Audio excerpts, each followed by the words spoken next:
a big hand. Love her or hate her? Ako yung asawa ni Ipon.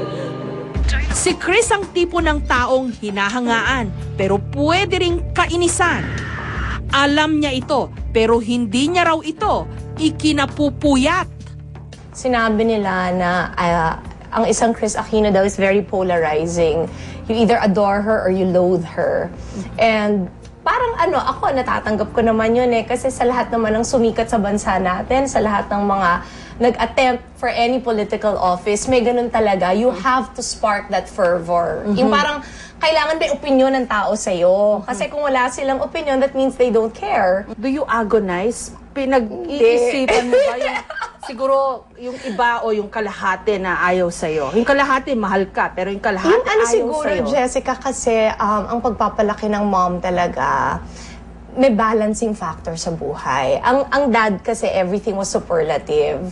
Parang dun sa few years na magkasama kami, ang tawag niya sa akin beautiful. So ako daw si beautiful and pinaparamdam niya sa akin ang talino ko, ang galing ko. And he always told me na, you're destined for great stardom. So, sabi ng mom ko, masyado ko naman nagpabola sa tatay mo.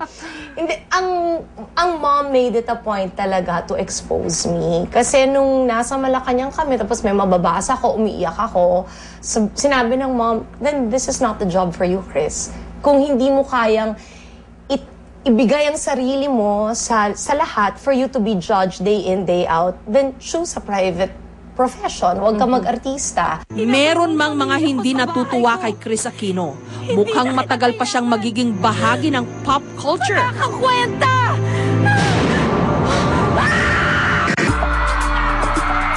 Pati na ng ating politika. Tuloy ko na lang po ang aking kwento. Dito naman.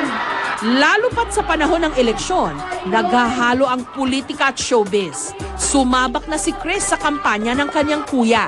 Nasasabihin nila na huwag iboto si Noynoy dahil si Chris mayabang. Ito ho ang sasabihin ko sa inyo. Hindi po ako pinalaki ng nanay namin na maging mayabang. Yung impluwensya niya sa Pilipino ay napakalawak. Yung drama ng kanyang buhay na napakaliit naman actually as kumpara sa nararanasan ng mas nakararaming Pilipino na kahirapan, talaga naman parang yun na ang pinaka-matinding problema sa buong mundo. Noong Oktubre, sa survey na isinagawa ng Pulse Asia, kalahati sa 1,800 na taong tinanong o respondents kung iboboto nila ang sino mang i-endorso ni Chris sa eleksyon sa Mayo, 51% ang nagsabing oo, pero 49% din ang nagsabing maaaring hindi. Inaral naman namin yun. And for as long as, di ba, kung nandito tayo sa Amerika, na it's really just a two-party system, then that won't matter.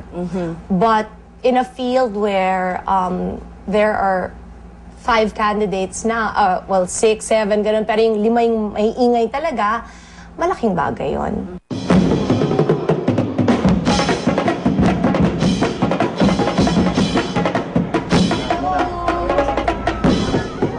Noong Huwebes, nag-cover ako ng kampanya ni Chris at ng kanyang ate na si Bossy sa Iloilo para kay Noynoy.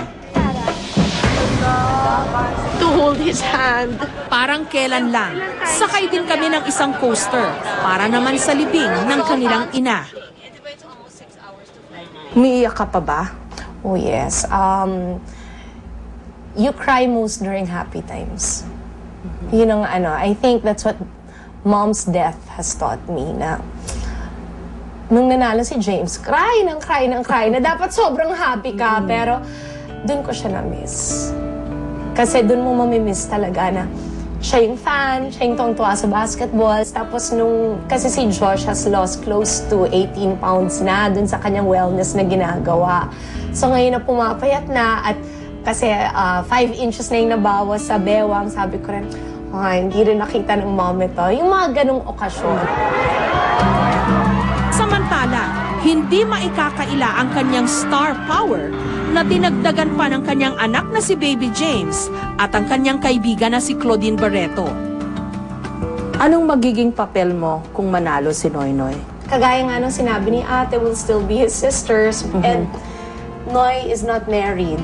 So, he needs his sisters, but only to the extent where he will ask us to help him.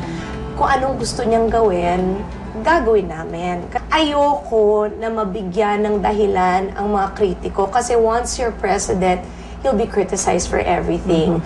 I don't want to be additional criticism on Noy. Sa Mayo pa malalaman kung magiging boto para kay Noynoy Aquino ang mga tili at sigawan para sa kanyang artistang kapatid. Pero sa ngayon, si Chris ay muling nasa sentro ng atensyon.